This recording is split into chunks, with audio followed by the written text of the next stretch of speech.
नमस्कार, good morning. बहुत स्वागत है आपका फिट इंडिया के सुपर हिट बुलेटिन में। आपके साथ मैं हूं दीपिका यादव। गुड मॉर्निंग, मैं हूं आपके साथ श्वेता श्रीवास्तव। तो यहाँ पर आज दिल्ली के लोधी गार्डन में हम मौजूद हैं। यहाँ से देश दुनिया की और तमाम ब्रेकिंग न्यूज आप तक पहुँचाएंगे। तो लोधी गार्डन बहुत ही खूबसूरत है। यहाँ बहुत अच्छे अच्छे टॉम्स है जो हमारे इतिहास को की जो धरोहर है उसे खुद में समेटे हुए हैं। तो जब भी आप दिल्ली आए, लोधी गार्डन जरूर आए, क्योंकि न सिर्फ यहाँ की हरियाली बल्कि यहाँ जो धरोहर है, जो विरासत है, वो भी आपका मन आकर्षित कर लेगी अपनी तरफ। तो बने रहिए हमारे साथ।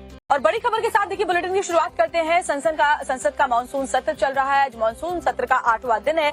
आज केंद्र सरकार 6 नए बिल पेश कर सकती है और दूसरी तरफ विपक्ष लगातार सरकार पर हमलावर है, जिसमें अग्निवीर, नीट विवाद और रेल हादसों को लेकर के विपक्ष सरकार पर एक बार फिर से हमला कर सकता है। इससे पहले कल हमने देखा लोकसभा में जाति को लेकर के कैसे तमाम बवाल शुरू हो गया। राहुल गांधी और अनुराग ठाकुर के बीच बहस चल रही थी जातीय जनगणना को लेकर के, जिसमें अखिलेश यादव भी बीच में आ गए। देखिए रिपोर्ट।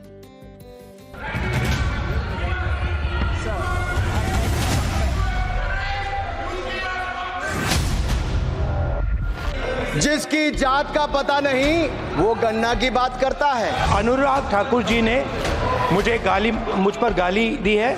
आपने जाति कैसे पूछ ली, ये बताइए बस। आप जाति कैसे पूछ सकते हैं? जाति पर बयानों की बौछार हुई और फिर लोकसभा में हंगामा हो गया और कुछ नेता तो जाति पर जज्बाती हो गए। लोकसभा में मंगलवार को जाति जनगणना के मसले पर बीजेपी सांसद अनुराग ठाकुर के एक बयान ने बवाल मचा दिया। ओबीसी की बात, जनगणना की बात बहुत की जाती है। माननीय सभापति जी, जिसकी जात का पता नहीं वो गन्ना की बात करता है।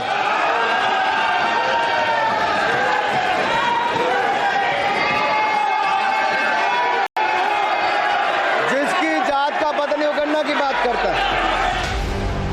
अनुराग ठाकुर ने बयान राहुल गांधी की देश भर में जाति जनगणना कराने की मांग पर तंज कसते हुए दिया था, लेकिन अनुराग ठाकुर के इस बयान पर सदन में हंगामा मच गया।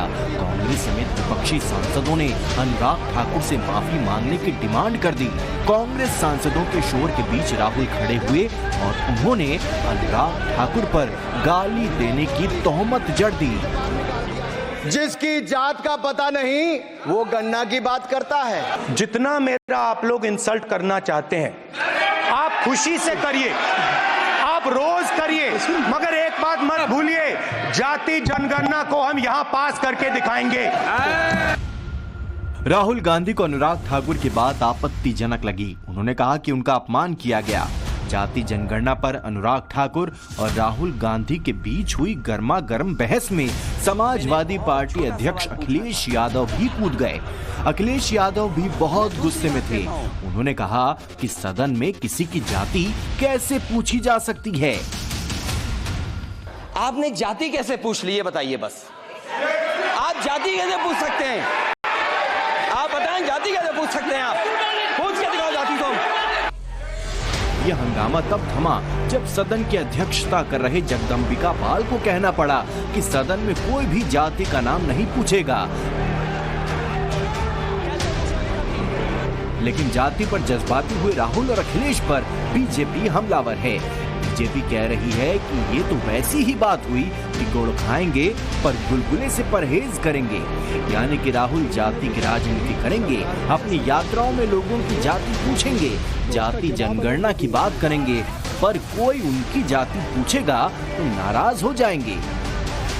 बीजेपी आरोप लगा रही है कि जाति को लेकर तैश खाने वाले अखिलेश यादव और राहुल जाति के नाम पर दोहरा भाव दिखाकर सिर्फ महफिल लूटने की कोशिश कर रहे थे, क्योंकि ये वही राहुल गांधी है जिन्होंने बजट के हलवा वितरण समारोह को जाति से जोड़ा था। ये जो बजट का जो हलवा है सर, ये बट रहा है और इस फोटो में सर मुझे एक ओबीसी अफसर नहीं दिख रहा, एक आदिवासी अफसर नहीं दिख रहा, एक दलित अफसर नहीं दिख रहा मुझे। ये हो क्या रहा है सर? हलवा बंटवारा करने का शुरुआत 2013-14 में हुआ। विपक्ष के नेता क्यों उस समय फाइनेंस मिनिस्टर तब की उनसे ये पूछा नहीं गया कि कितना एससी है भाई, आप नीचे जा रहे हो फोटो के लिए, बोलो नहीं तो वो हलवा में कैंसिल करूंगा, क्योंकि उस समय वो पावरफुल थे ना। रिमोट कंट्रोल था ना, वो हलवा क्यों कैंसिल नहीं किया? बीजेपी सवाल पूछ रही है कि मौका पड़ने पर अपना जनेऊ दिखाने वाले राहुल को अपनी जाति बताने में शर्म क्यों आ रही है। क्या राहुल को डर है कि खुद को ब्राह्मण बताने से उनकी दलित ओबीसी राजनीति को झटका लग जाएगा। सवाल अखिलेश से भी है कि शुद्ध रूप से जातिवादी फॉर्मूला पीडीए यानी पिछड़ा दलित और अल्पसंख्यक फॉर्मूला लाने वाले अखिलेश को ये बात क्यों बुरी लग गई। और अब बात करते हैं दिल्ली के ओल्ड राजेंद्र नगर में कोचिंग में हुए हादसे की। हाई लेवल कमेटी की जांच वाली जो याचिका थी उस पर आज दिल्ली हाई कोर्ट सुनवाई करने वाला है और दूसरी तरफ जिन 5 आरोपियों को गिरफ्तार पुलिस की टीम ने किया है वहां पर 30 हजारी कोर्ट उस पर फैसला सुनाएगा। और दूसरी तरफ जो छात्र देखिए लगातार प्रोटेस्ट कर रहे हैं, 3 दिन से वो सड़क पर वैसे ही बैठे हुए हैं और अब उन्होंने अनिश्चितकालीन भूख हड़ताल की भी शुरुआत कल दोपहर 3 बजे से कर दी है। देखिए आप भी।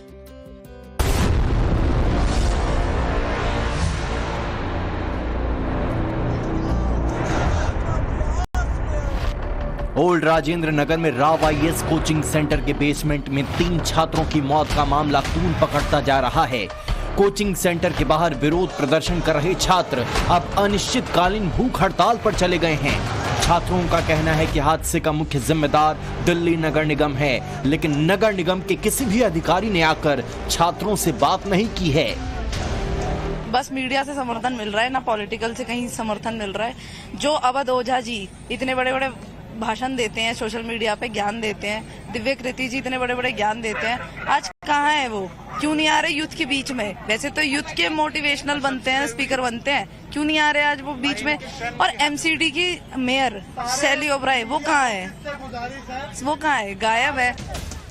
छात्रों का आरोप है कि हादसे के बाद से इस मामले में कार्रवाई कम, राजनीति ज्यादा हो रही है। भूख हड़ताल पर बैठे छात्रों का आरोप है कि इस हादसे की जिम्मेदारी लेने के लिए अभी तक न दिल्ली सरकार और न एमसीडी तैयार है। भूख हड़ताल पर बैठे छात्रों की मांग है कि मृतक छात्रों के परिजनों को 5 करोड़ रुपए का मुआवजा और सरकारी नौकरी मिले।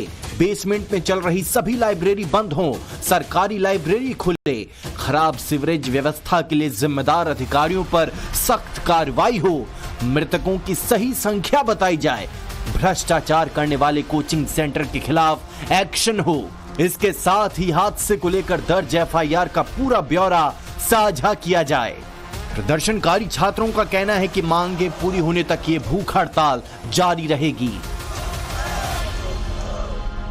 ये वो बच्चे हैं जो 3 दिन पहले तक यहाँ पर अपने सपने को जीने के लिए, उसे हासिल करने के लिए पढ़ाई अपने घरों से दूर रह करके कर रहे हैं, लेकिन आज स्थिति ये है कि उनके पास एक मुद्दा है जिसको लेकर वो एकजुट हैं और सिर्फ ये मांग कर रहे हैं कि इनकी बात सुनी जाए और जैसे इनकी जिंदगियों के साथ खिलवाड़ किया जा रहा है वो जल्द से जल्द बंद हो।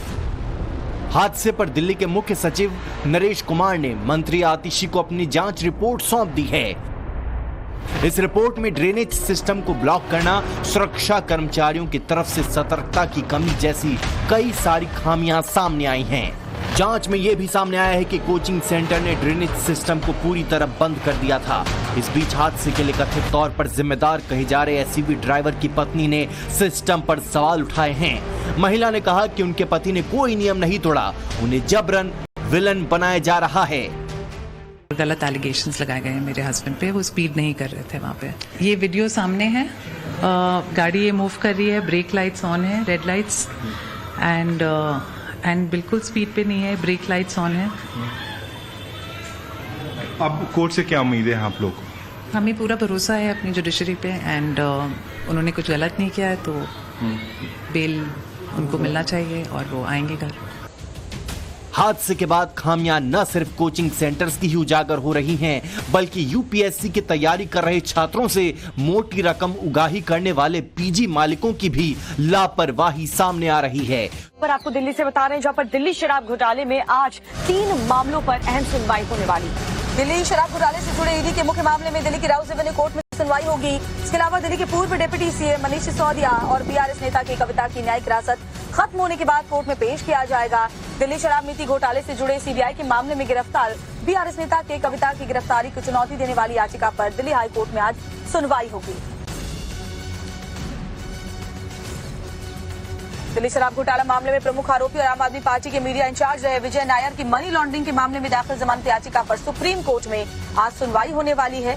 तो ये काफी अहम दिन दिल्ली शराब नीति घोटाले मामले को लेकर, जहां आज 3 मामलों पर सुनवाई होने वाली है।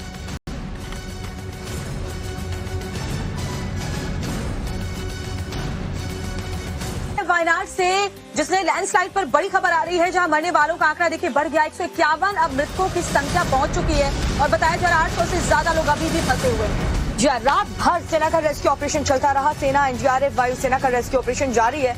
मौसम विभाग का भारी बारिश का अलर्ट। आज केरल के राज्यपाल निरीक्षण करने जाएंगे। खराब मौसम के चलते राहुल गांधी का दौरा फिलहाल टल चुका है। तो आज केरल के राज्यपाल निरीक्षण करने पहुंचने वाले हैं। सेना, एनडीआरएफ, वायुसेना लगातार रेस्क्यू ऑपरेशन में लगी हुई है। रक्षा मंत्री ने भी कल जायजा लिया था। राहत और बचाव कार्य का निर्देश भी दिए गए थे अधिकारियों को कि आप रेस्क्यू जल्द से जल्द पूरा करें, लेकिन मौसम का मिजाज ऐसा बना हुआ है कि रेस्क्यू में भी खासी दिक्कतें लगातार आ रही हैं। बताया जा रहा है 800 लोग अभी वहां फंसे हुए हैं।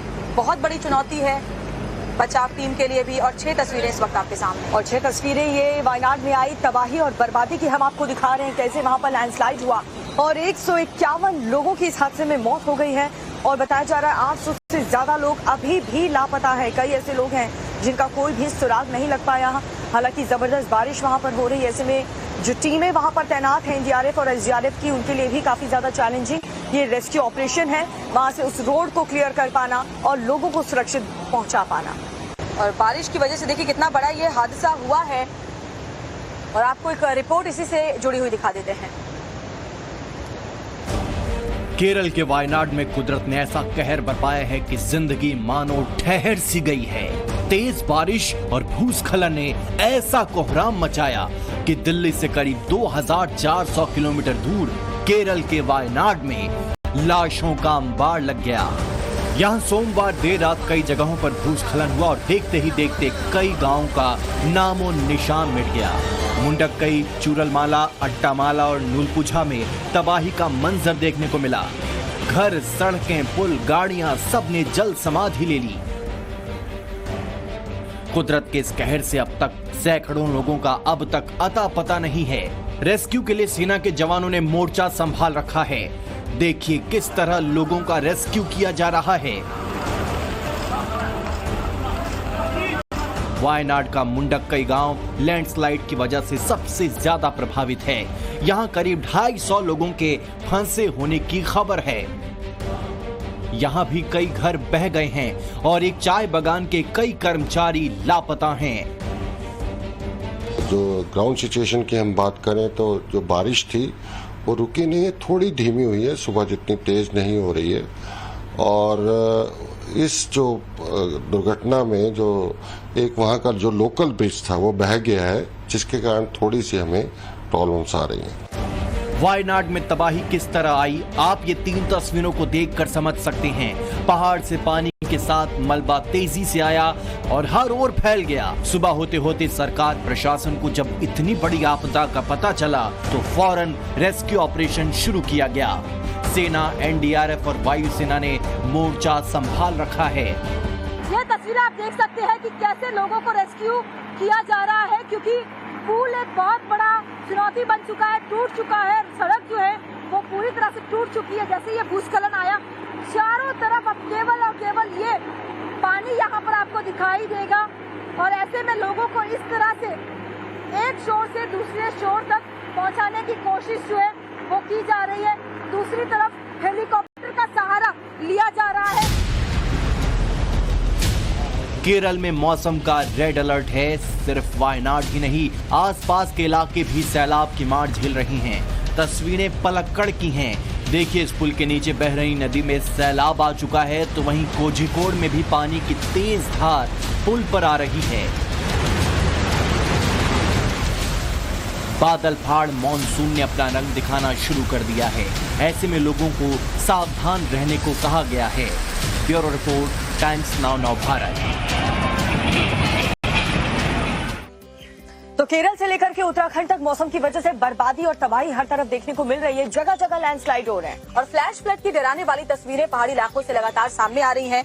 और साथ ही आपको ये भी बता दें कि बूढ़ा केदार धाम में कई ऐसे मकान हैं जो पानी में जल समाधि उन्होंने ले ली। देखिए आप भी।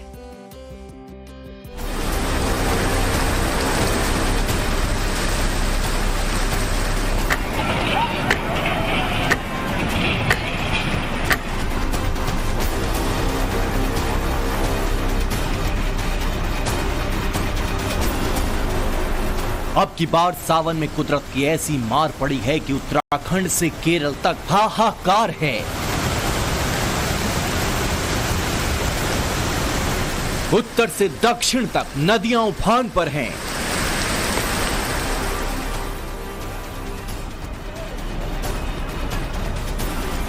पहाड़ से मैदान तक हर ओर तबाही दिख रही है।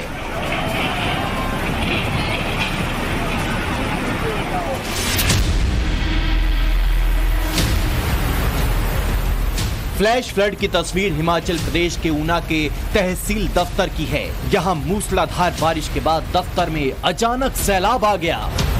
पानी की धार इतनी तेज थी कि हर शख्स खुद को सुरक्षित रखने की जुगत में लग गया। देखिए किस तरह तहसील ऑफिस के कर्मचारी और यहाँ काम करवाने के लिए आए लोग टेबल से लेकर कुर्सी बेंच पर ही चढ़ गए। हर कोई सैलाब के गुजर जाने का इंतजार कर रहा है।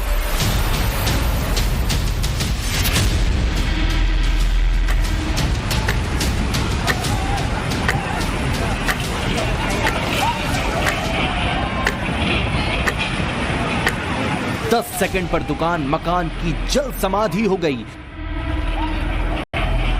लोगों की आंखों के सामने पूरा मकान नदी में समा गया। जल तांडव की तस्वीरें उत्तराखंड के टिहरी से आई हैं। यहाँ के बूढ़ा केदार इलाके में बारिश और लैंडस्लाइड की वजह से जबरदस्त तबाही हुई है।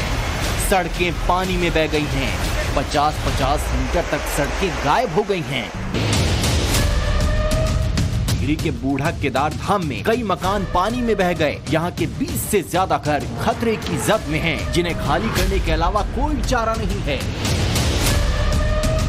कई लोगों का आशियाना सैलाब में बह चुका है और जिनके बच गए हैं वो अब रहने लायक नहीं बचे हैं।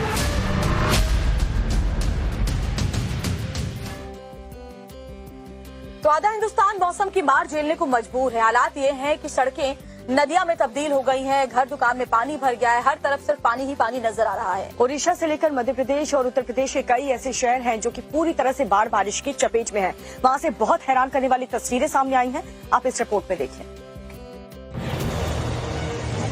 नदी की तेज धार में एक शख्स बह रहा है। हरे लाइफ जैकेट में दो लोग उसे बचाने की कोशिश कर रहे हैं। सोशल मीडिया पर वायरल ये वीडियो हरिद्वार का बताया जा रहा है।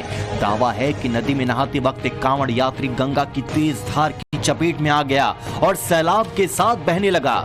मौके पर मौजूद एसडीआरएफ की टीम को जब बहते शख्स पर नजर पड़ी तो दो जवान फौरन एक्शन में आ गए। नदी से इस शख्स का रेस्क्यू किया। मॉनसून के सीजन में नदी में स्नान करने में थोड़ी सी लापरवाही कितनी भारी पड़ सकती है वो आप इस वीडियो को देखकर समझ सकते हैं।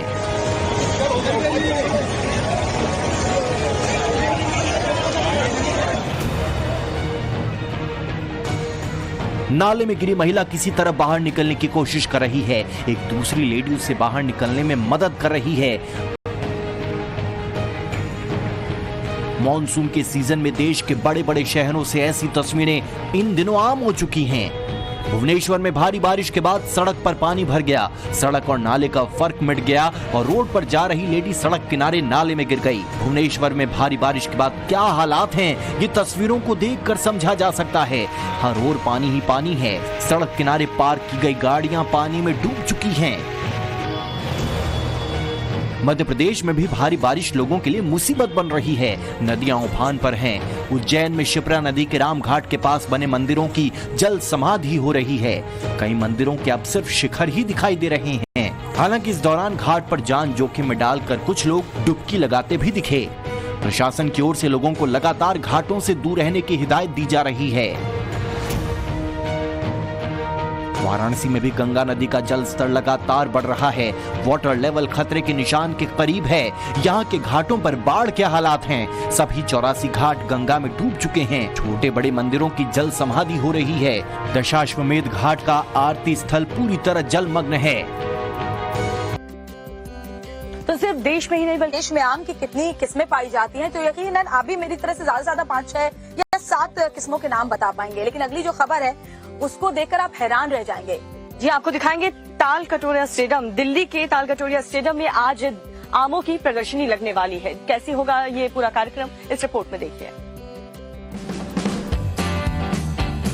दिल्ली के ताल कटोरा स्टेडियम में आमों का मेला लगा तो देखने वालों का तांता लग गया। क्या आम, क्या खास, सब आमों की महक से खींचे चले आए।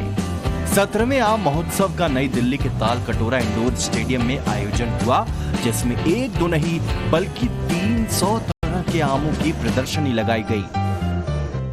कुछ आम ऐसे हैं जिन्हें क्रॉस ब्रीड करके बनाया गया है, तो कुछ ऐसे आम हैं जिनके आकार को आप सोच भी नहीं सकते हैं। मेरा नाम मोहम्मद मुसलेहुद्दीन है। हम मलिहाबाद लखनऊ के रहने वाले हैं और हमारे बाग हैं, तो हमारे बागों में 100 से 150 वैरायटी के आम होते हैं। तो यहाँ पे आने का मतलब ये है कि हमारे जो वैरायटी हैं मलिहाबाद में ही हैं, तो यहाँ दिल्ली वाले जानते नहीं थे। तो ये रमेश भैया और सचिन भैया के माध्यम से ये मैंगो फेस्टिवल होता है, तो हम लोग मैंगो फेस्टिवल में वैरायटी लेके आते अपना प्रदर्शन करते हैं। बाजार में आमतौर पर 4 से 5 तरह के ही आम उपलब्ध रहते हैं, लेकिन आम की 300 प्रजातियां देखकर लोग हैरान रह गए। मेरा नाम निशा सिंह है और मैं मध्य प्रदेश से हूँ। मैं यहाँ पर मैंगो फेस्टिवल के लिए आई हुई हूँ और यहाँ पर ये मैंगो फेस्टिवल आयोजित हो रहा है ताल कटोरा में, और this is really beautiful place क्योंकि यहाँ पर 300 से ज़्यादा आमों की वैरायटी है। तरह तरह के आम आपको देखने को मिलेंगे, बहुत स्वादिष्ट कुछ आम ऐसे हैं जो बहुत स्वादिष्ट देखने में भी लग रहे हैं। 300 से ज़्यादा वैरायटीज़ हैं। कुछ वैरायटीज़ का नाम हो गया, पिछली बार भी मैं आई थी। कुछ वैरायटीज़ का नाम अभी बाकी हाइब्रिड लिस्ट में है, लेकिन अगली बार उनके भी नाम आ जाएंगे। तो बहुत अच्छा ये पूरा प्रोग्राम है। बड़े तमाम जो VIPs हैं या मेंबर ऑफ पार्लियामेंट, वो तमाम लोग यहाँ पर पहुँच रहे हैं, इसका हिस्सा बन रहे हैं, और मुझे भी बहुत अच्छा लग रहा है इतने बड़े प्रोग्राम का हिस्सा बन के। इस आम मेले को देखने के लिए कई पार्टियों के सांसद भी पहुंचे। मेरे को बहुत अच्छा लगा है ये स्टार मैंगो फेस्टिवल हमारे सांसद रमेश अवस्थी जी ने लगाया है।